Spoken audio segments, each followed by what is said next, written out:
and içilib. Şah zamanında and içilmişdi, indi and içilib. Ki Azərbaycanın 30 milyon milləti özlüğündən çıxmalıdır. Yəni öz dilindən, öz musiqisindən, öz sazından, öz bayatılarından, öz kültüründən, öz varlığından, öz geçmişindən silkələməlidir. Və bu fastlaşmalıdır. Biz bunun qabağını dayanacaq. Biz and içmişik.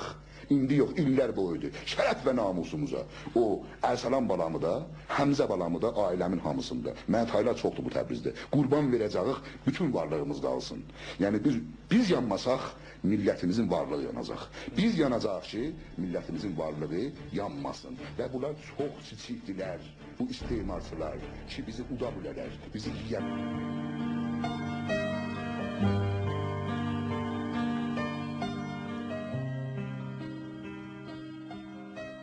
Millətlərin azadlıq uğrunda mübarizələri göylərə ucalan bayrağın şəfəqlərində öz haqqını tapdı.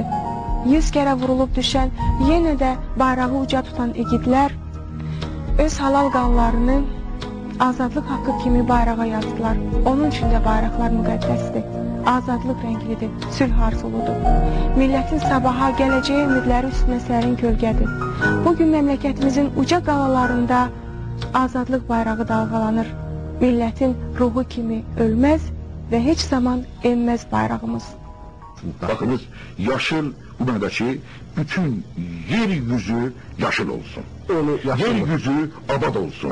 Dinamik olsun, canlı olsun və zillen.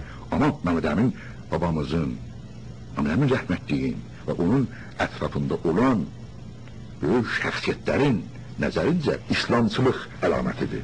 Bizim də millətimizin müsəlman olduğuna görə, bəli, o bir də millətimizin müsəlman olduğunu da göstərir. Həm müsəlmanlıq, həm də yer yaşıl olsun. Yəni, sülhü, barış, təməddün, tərəqqi, təcəddüd, çağdaşlıq daha belə. Göy nə rəngidir? Göy nə üçün? Göy baxın, göy da. Bəli. Nə qədər Azərbaycan bayrağı gözəldir. Yer yaşıl, göy, mavi və göy.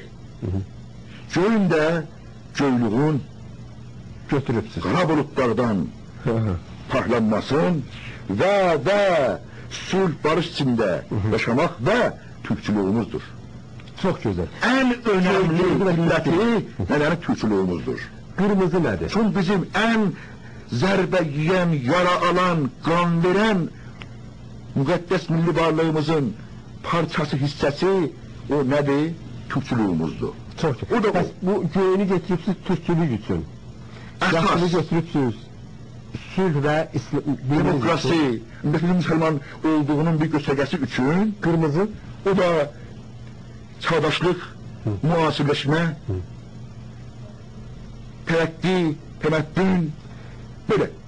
Göy ilə yaşıl niyə deməli azdır öbürlərindən və niyə küncə gedib? Onun bir mənası var, yoxsa görüntü üçün elə seçilib? Bir mənası da vardır. Nədir mənası?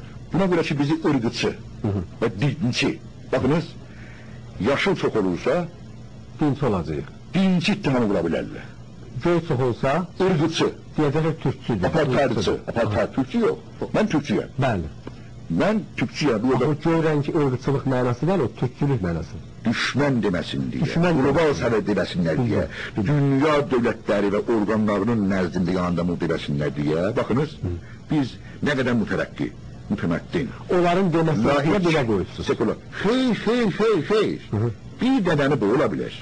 Yəni dincilikdən, dinçiliyə məhkum olmayaq deyə və zimnən bu çağın, bizim görüş açımıza görə, bu çağda inanc özlüyünə bizim təşkilatımızın ən mühüm üsulundan biri inanc özgürlüğüdür. Son inanc özgürlüğüne, yəni din, məzhəb, düşüncə azadlığına %100 etiqadımız var. Əlbəttə millətimizin inandığı və qəbul etdiyi dinə tam saygımız olaraq, ona görə biz bir laik və sekular təşkilat olaraq dinə bağlılığın biraz azalmasına çalışmışıq. Başa düşdüm, bəli. Tamam. Və müasirləşmə, çağdaşlığa daha çox önəm verməyə Onun üçün qırmızını çoxaldır. çoxaltmışıq və ırqçılığa müttəhim olmayaq deyə, gələcəkdə bir iddia, istifadə öz içimizdən eləməsin deyə onu da azaltmışıq. Biz Almanlı kimi millətçi olacaq.